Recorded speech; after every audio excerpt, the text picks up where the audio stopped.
Thanks for coming. It's pretty cozy, isn't it?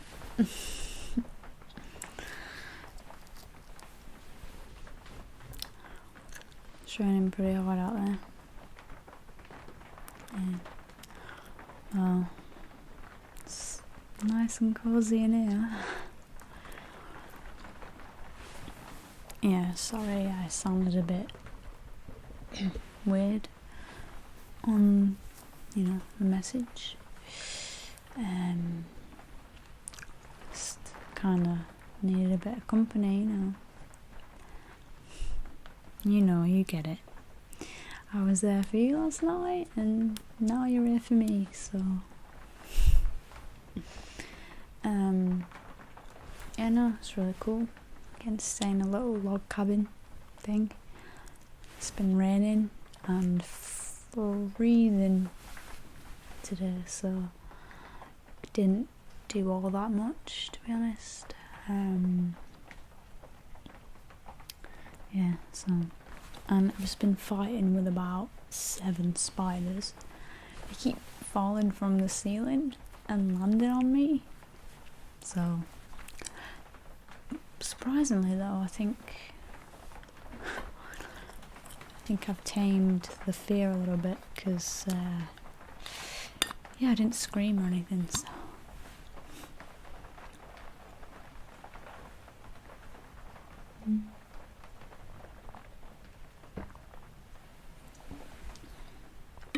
Didn't take long to get here. Oh god. God, yeah. No, I'm sorry. I just, do you want a chewing gum, by the way? I'm gonna change mine.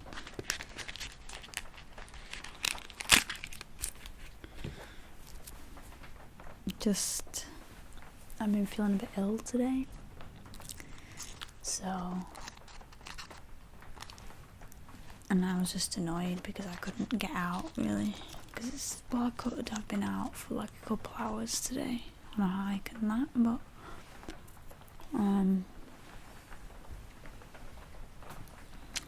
it's just been freezing, absolutely freezing. So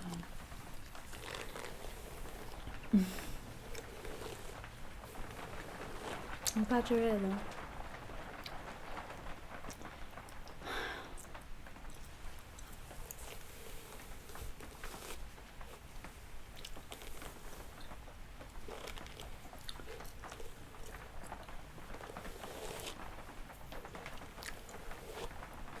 So, not much to do here, unfortunately, because there's no internet, no nothing. So, kind of fell asleep for a bit. And then I woke up and I thought, no, there's got to be something I can do.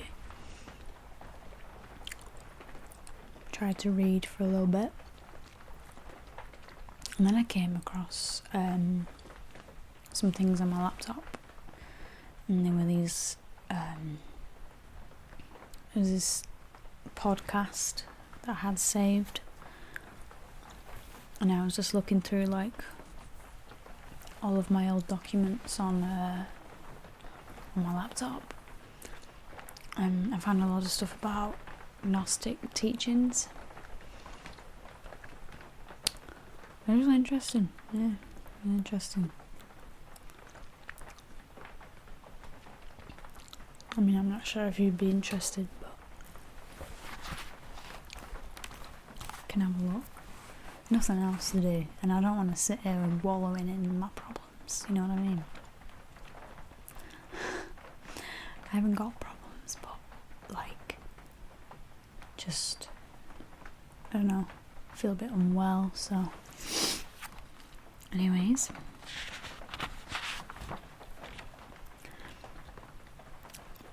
yeah, this podcast, this guy was talking. I hope you don't mind if I just talk at you and you just sit there and listen. It's alright. That's kind of my therapy for tonight.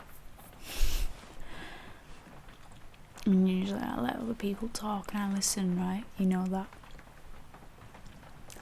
But yeah, sometimes it's good to talk at someone, and you're perfect for that. Do you know that? So perfect, because you just sit there and you listen and you don't really judge me. You sometimes judge me, but most of the time you don't, so it's perfect. I don't know what that was. Anyway,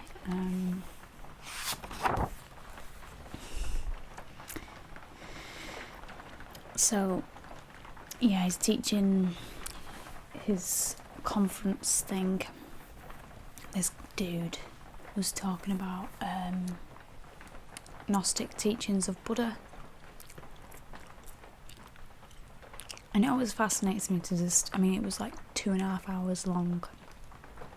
It was a long podcast, but if you manage to not do anything else while you listen, you really take it in. I hope that sound of the rain's not too loud for you. Sounds good, yeah. Cool. It would be really nice to sleep to if it weren't for the fact there's spiders everywhere. Yeah, and he talks about the principle of Jesus and Buddha being, well, one. The same sort of teachings. Talks about how, basically about Buddha's life, about what he accomplished, and you know, to become the Buddha, it was hard work. It wasn't living a life of luxury all the time. I think it's something that he meditated for 6 years or something. I know he meditated for 49 days once, but then he meditated for years, and his like body withered away. So yeah, it's just to show that it is hard work, and I don't know, I feel like it's certainly interesting to read about, you know, lamas and saints and monks, anything like that. Not saying that I want to become one. I mean, I don't think I can. No, I think I can one day, maybe. Just have to let go of many of my material desires and attachments, and my ego, of course. Anyway, and then I found, which, you know, kind of linked in with it, I found this quote on my laptop, and it said, I wrote it down because I do that.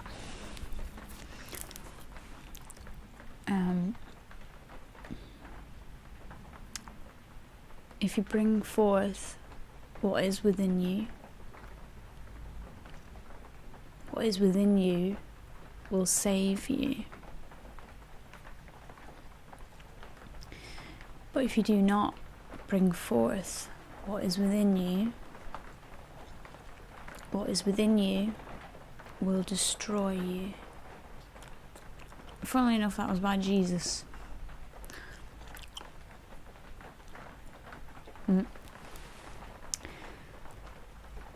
And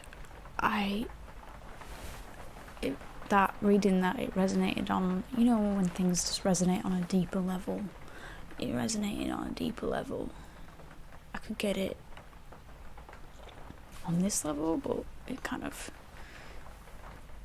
there's certain quotes that I read and it's like they make a resounding effect on my subconscious or something, and that was one, so I wanted to share it with you. And you'll perceive it in your own way. but the way I perceive it is... Sorry, I'm just thinking to myself, are you still listening? The way I perceive it is that we do have free will, but we're all here to fulfill a purpose, and that purpose is somewhat greater than ourselves and our ego. But the main thing is that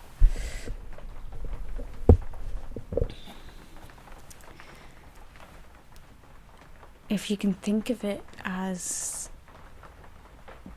your soul, who you are, is also a part of the universe, then you're not...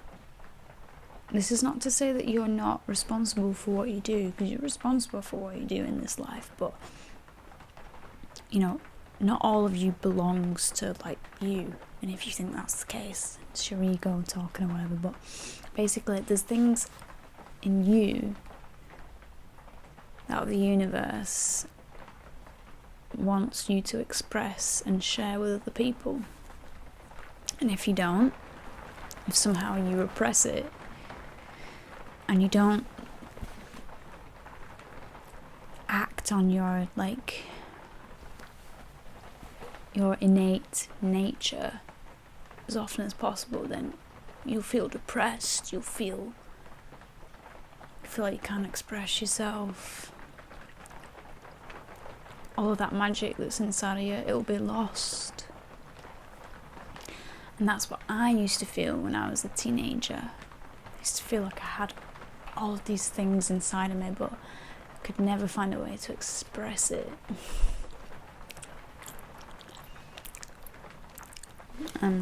I'll leave it there. What do you think? What do you think of that?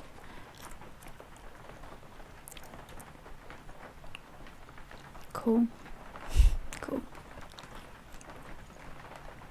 It's just so easy to tell you these things. That's why I love doing it. And yeah, I wrote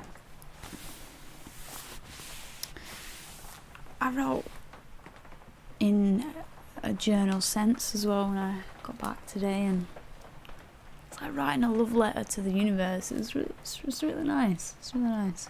I encourage you to do it more, because when I was writing what I wrote today,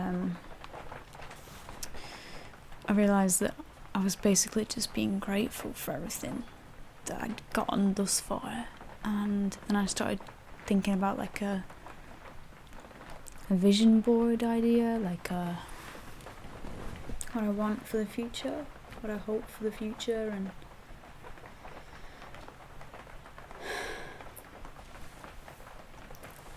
really makes a difference.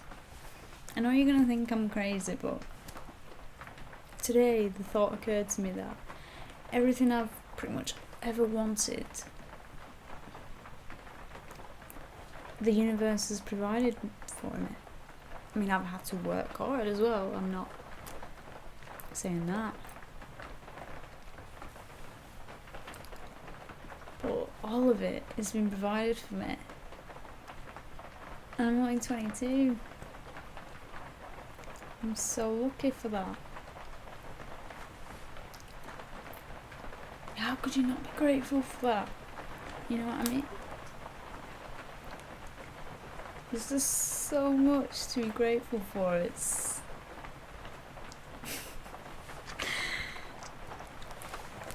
anyway, this guy was guy who's doing the teaching, the podcast, was on about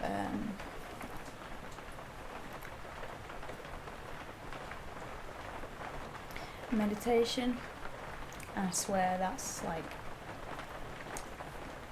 that keeps coming up recently, because I've not been able to meditate in months. I even went to do that floating meditation thing that I told you about, do you remember? And I just could not for the life of me meditate.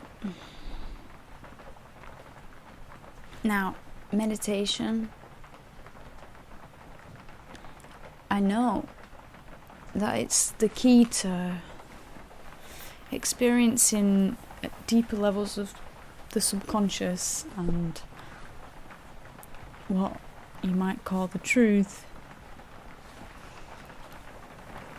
than what, say, ASMR does for you. ASMR is a way to become relaxed, and that's like the first stage of meditation. Drugs is another way for that to happen. You'll take a psychedelic drug and all of a sudden your thoughts are expanded, and depends what drug, but meditation is, it's an art form. It's a mastery of your own skill to quiet your mind.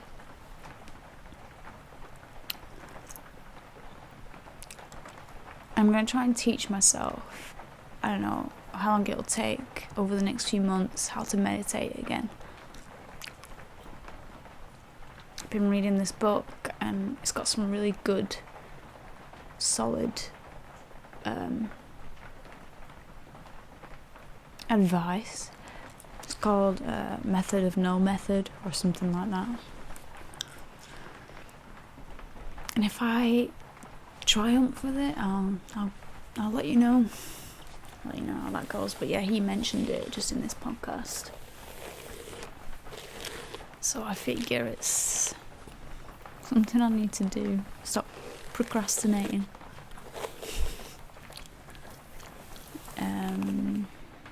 Yeah, so I'll shut up now. I'm sure it was riveting for you to listen to all that. But yeah, I'm interested in you as well. How was your day? That sounds pretty good.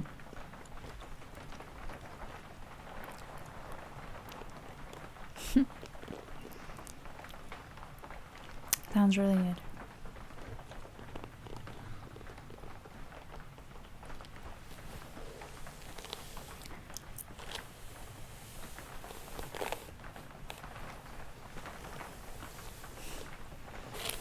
The sound of the rain is really nice, don't you think?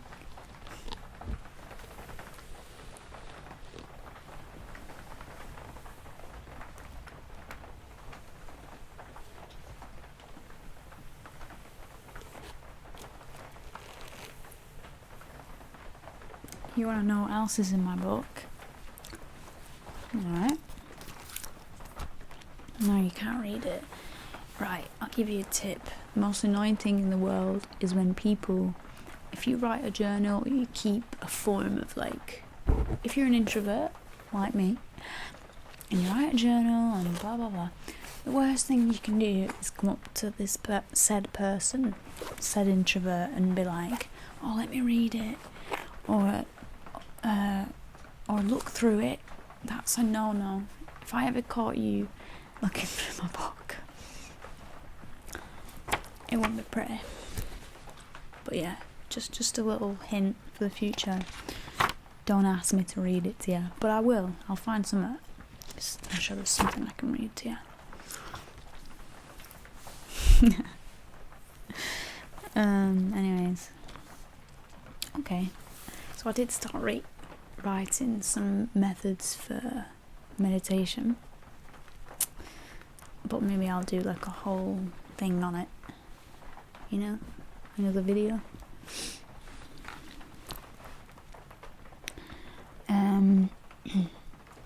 Yeah, I do want to do a full video on it, but I also want to wait until I feel like I haven't been able to put it into practice myself.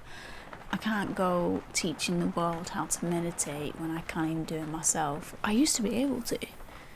I think I did. Maybe on very rare occasions I would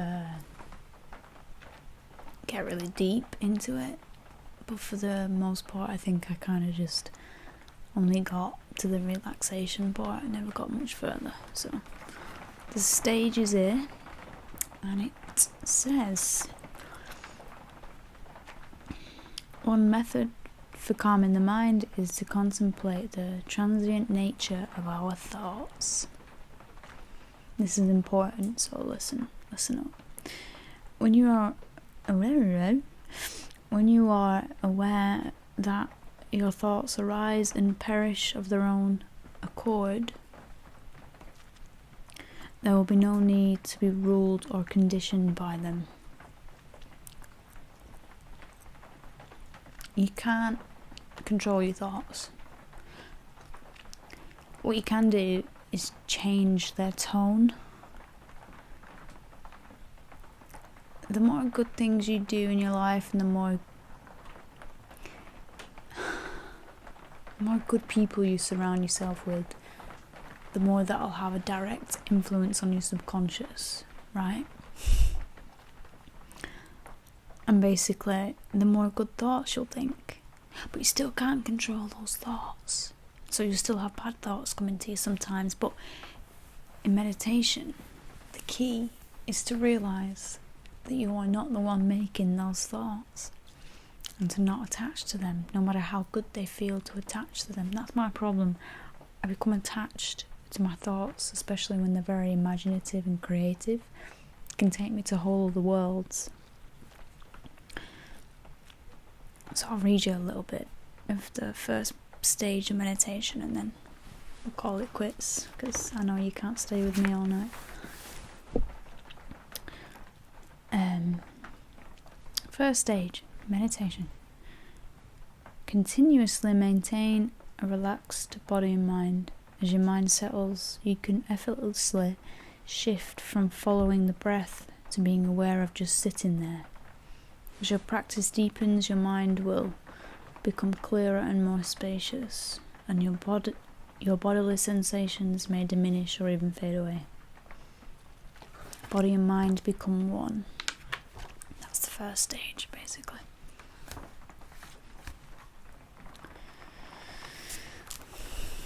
So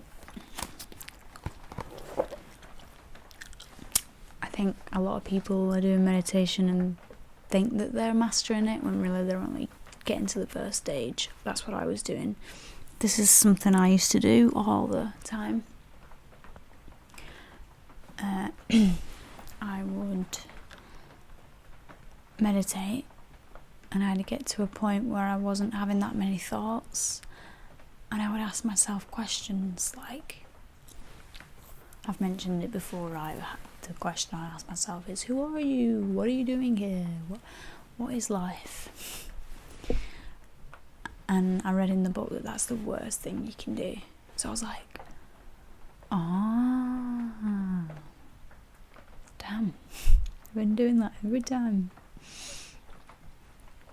When your mind is still, you keep it still, and then you can proceed on to the second stage of meditation. So on and so forth. Alright. Thanks for being here. Thank you. As I say, I was just annoyed because I had like a migraine and stuff, and felt like I haven't really done much with my time here in these wonderful woods, even though I went on a hike.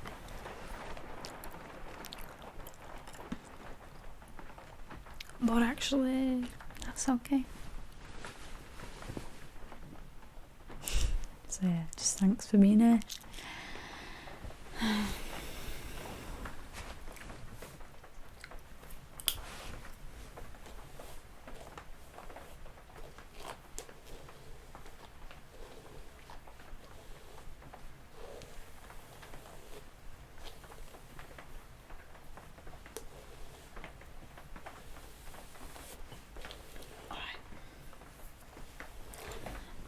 I've got to go and brush my teeth now, so I'll walk you out. Alright.